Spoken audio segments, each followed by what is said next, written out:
Hi అండి, అందరికీ నమస్కారం. నేను మీ మౌనిక.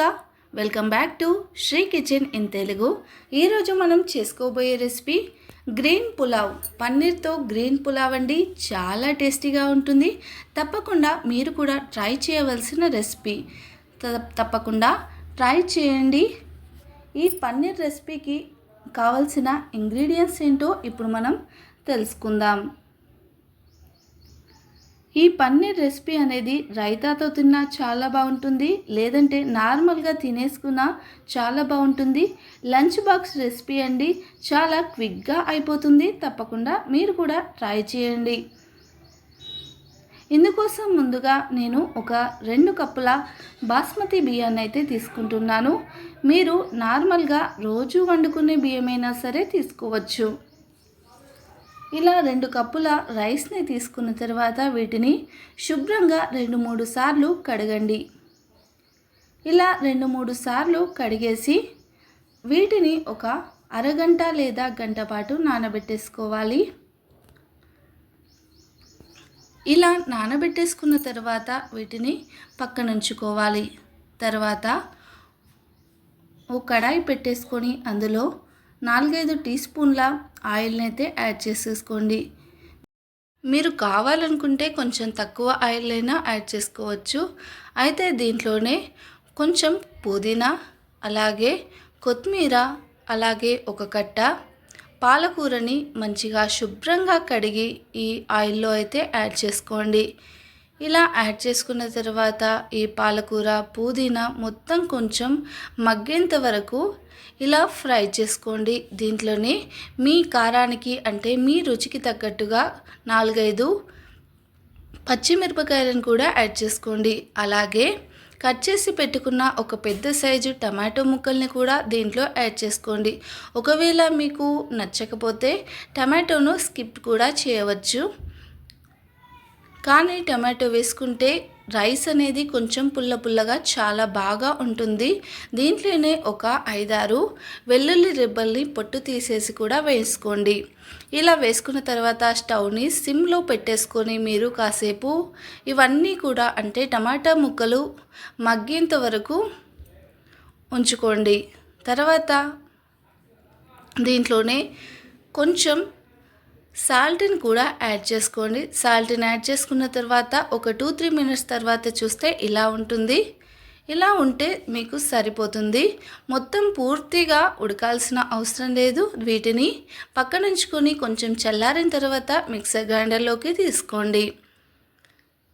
వీటిని కొంచెం కచ్చా పచ్చాగా గ్రైండ్ చేసుకోండి. ఇలా వీడియోలో చూపించినట్టుగా మీరు దీన్ని కొంచెం కచ్చా పచ్చాగా గ్రైండ్ చేసుకోండి. తర్వాత కుక్కర్ని పెట్టుకొని దాంట్లో ఒక 3 టేబుల్ స్పూన్ల వరకు ఆయిల్ని అయితే యాడ్ చేసుకోండి. ఇలా 3 టేబుల్ స్పూన్ల ఆయిల్ యాడ్ చేసుకున్న తర్వాత హోల్ గరం మసాలా మొత్తాన్ని కూడా దీంట్లో వేసేసుకోండి. అంటే యాలకులు, లవంగాలు, దాల్చిన చెక్క, మరాఠీ మొగ్గ ఇలా అన్నీ కూడా యాడ్ చేసేసుకోండి. తర్వాత ఒక టీ స్పూన్ సాజీరాను కూడా యాడ్ చేసుకోండి. ఇది బిర్యానీ ఫ్లేవర్ని చాలా బాగా చేస్తుంది. తప్పకుండా షాజీరాని యాడ్ చేసుకోండి. ఒకవేళ మీ దగ్గర లేకపోతే జీలకర్ర అయినా యాడ్ చేసుకోవచ్చు. అలాగే అందులోనే ఒక 2-3 పచ్చిమిరపకాయలని కూడా యాడ్ చేసుకోండి. మనం దీంట్లో కారం అస్సలు వాడట్లేదు. మీకు ఒకవేళ కావాలనుకుంటే కొంచెం కారాన్ని కూడా యాడ్ చేసుకోవచ్చు తర్వాత. అలాగే ఒక పెద్ద సైజు ఉల్లిపాయల్ని సన్నగా తరిగి పెట్టేసుకుని వాటిని కూడా యాడ్ చేసుకోండి. ఉల్లిపాయ ముక్కలు కొంచెం మగ్గేంత వరకు ఉంచి ఇందులోనే ఒక 4-5 జీడిపప్పు ముక్కల్ని కూడా వేసేసుకోండి. తర్వాత ఒక క్యారెట్ తరుగు కూడా వేసేసుకోండి. క్యారెట్ కొంచెం మెత్తబడ్డాక మనం పేస్ట్ చేసి పెట్టుకున్న పాలకూర మిశ్రమాన్ని కూడా ఇందులో యాడ్ చేసుకోండి. ఇలా యాడ్ చేసుకున్న తర్వాత ఆ మొత్తం కూడా నూనెలో కలిసిపోయేంతలా మిక్స్ చేసుకోండి. ఇలా మిక్స్ చేసుకునేటప్పుడు మీరు అవసరమైతే కొంచెం నెయ్యిని కూడా యాడ్ చేసుకోవచ్చు, లేదంటే స్కిప్ చేసేసుకోవచ్చు. నేనైతే నెయ్యిని యాడ్ చేసుకున్నాను. నెయ్యి ఫ్లేవర్ అనేది బిర్యానీకి చాలా బాగుంటుంది. తప్పకుండా యాడ్ చేసుకోండి. తర్వాత దీంట్లోనే ఒక 200 గ్రాములు లేదా 100 గ్రాముల వరకు పన్నీర్ ముక్కల్ని యాడ్ చేసుకోండి. పిల్లలకైనా పెద్దలకైనా ఇలా బిర్యానీ చేసి పెడితే చాలా బాగా ముద్ద కూడా వదలకుండా తినేస్తారు. లంచ్ బాక్స్ రెసిపీ తప్పకుండా ట్రై చేయండి. ఇలా పన్నీర్ ముక్కలు అనేవి కొంచెం వేగేంత వరకు ఇలా మధ్య మధ్యలో మూత తీస్తూ కలుపుతూ ఉండాలి. మనం దీంట్లో ఉప్పును యాడ్ చేయలేదు. పాలకూర ఉడికించేటప్పుడు కాస్త ఉప్పుని యాడ్ చేసుకున్నాం కదా, ఇప్పుడు కూడా కొంచెం యాడ్ చేసుకుందాం. ఎందుకంటే అప్పుడు ఆల్రెడీ వేసుకున్నాం కాబట్టి కొంచెం చూసుకొని మీరు అడ్జస్ట్ చేసుకోండి సాల్ట్ని. నేనైతే నాకు సరిపోయేంతగా వేసుకున్నాను. మీరు కూడా సాల్ట్ని అడ్జస్ట్ చేసి వేసుకోండి. 2 కప్పుల బాస్మతి బియ్యానికి మీరు 3 కప్పుల వాటర్ని వేసుకోండి, సరిపోతుంది. లేదు మాకు కొంచెం పొడి పొడిగా రైస్ కావాలి అనుకునేవారైతే 2.5 కప్పుల వాటర్ని వేసుకోండి. నేను కొంచెం చిన్నపిల్లల కోసం కాబట్టి నేను 3 కప్పుల వరకు వాటర్ని అయితే తీసుకున్నాను. ఇలా వాటర్ యాడ్ చేసి రైస్ మొత్తాన్ని కూడా వేసేసి కుక్కర్ పెట్టేసి కుక్కర్ ఒక 2 విజిల్లు వచ్చేంత వరకు ఉంచండి.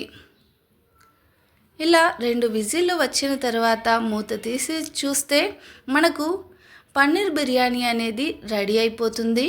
చూసారండి ఎంత బాగుందో, చాలా టేస్టీగా ఉంటుంది, అలాగే చూడడానికి కూడా చాలా బాగుంటుంది. పిల్లలకి మనము లంచ్ బాక్స్ పెట్టిస్తే ఒక్క ముద్ద కూడా వదిలిపెట్టకుండా పూర్తిగా తినేస్తారు. అలాగే వర్కింగ్ ఉమెన్స్కి కూడా చాలా బాగా యూజ్ అయ్యే రెసిపీ అండి. తప్పకుండా ట్రై చేయండి. ఇది రైతాతో తింటే చాలా బాగుంటుంది, లేదంటే మనం ఏదైనా కర్రీ వండుకొని తిన్నా చాలా బాగుంటుంది. మీరు కూడా తప్పకుండా ట్రై చేయండి. లైక్ చేయండి, షేర్ చేయండి, అలాగే మీకు ఎలా వచ్చిందో కామెంట్ చేయండి.